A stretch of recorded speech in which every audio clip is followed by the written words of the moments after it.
I feel that when it comes to the practice range, there's just a lot left on the table. So in today's video, we're going to be giving a few suggestions, or you could call it a wish list, for the practice range in Season 6. That would not only give competitive players a very effective way of training their mechanical skill, but also for casual players to warm up so that they don't feel so disoriented when they go against a light using dash, or just a player that has very good movement in general. Because at the end of the day, this game is very fast paced when it comes to tracking a live target, and the ones available in the practice range are either stationary or moving at a very slow speed, similar to when a player is moving when aiming down sights. So before I get into it, if you enjoyed this video, please smash that like button. These videos take hours to make, being that I do everything myself from the recording to editing. So it may seem like a small button for you, but would truly make a difference for my channel and would mean the world to me. Also, subscribe for all things the finals, as well as the most comprehensive weapon guides in the game. Anyhow, starting back where we left off, the first addition I would like to make in the practice range is to allow the player to adjust the speed on the moving targets in the range,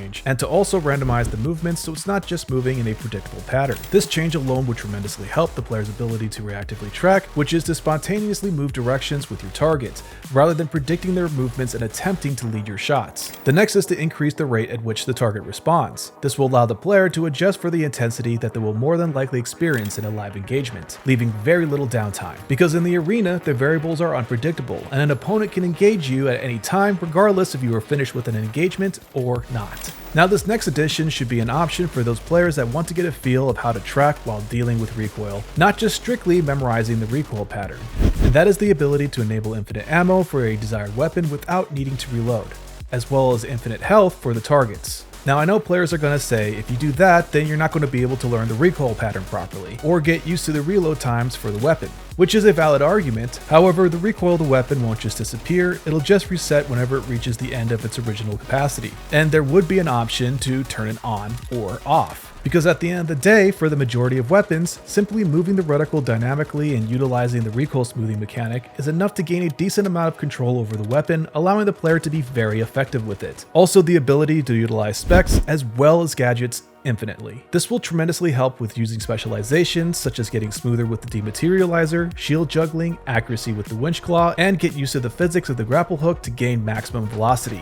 Moving on, the player should be able to adjust not only the health of the target, but also the class of the target they are firing at, to get used to where their primary focus should be for the most forgiveness as well as damage when firing at a target. On that note, the player should also have the option to enable the ability for the targets to fire back at them, as well as how much accuracy they have, in the pursuit to again provide the same intensity as a live engagement in the arena. Next, we are going to be repurposing a few assets with the addition of a timed minigame mode in the practice range, where we'll utilize the hanging sign of the finals that sometimes appears in the back of the firing range that will show the players how well they are doing compared to their peers, and if possible, show their accuracy. This will provide players with a sense of progression to know that they are not wasting their time and that they are improving, even if it's just by a little bit every day. This mini game mode could range from how good they are at tracking a particular target with randomized movements, or even a timed minigame where it'll track the player's ability to acquire their target as well as how fast their click timing is. The next asset that should be repurposed is the Cache Vault practice wall, or to just make it an alternate feature that can be switched on or off.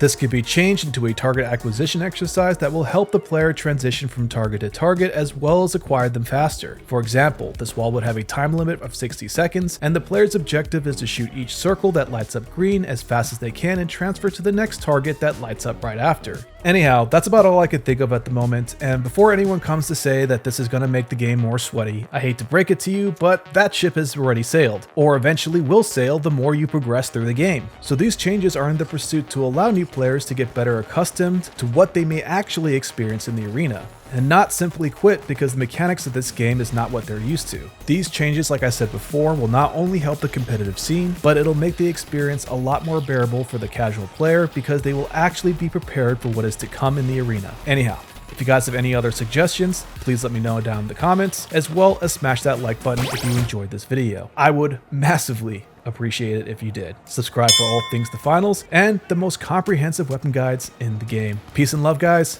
and I'll see you in the arena.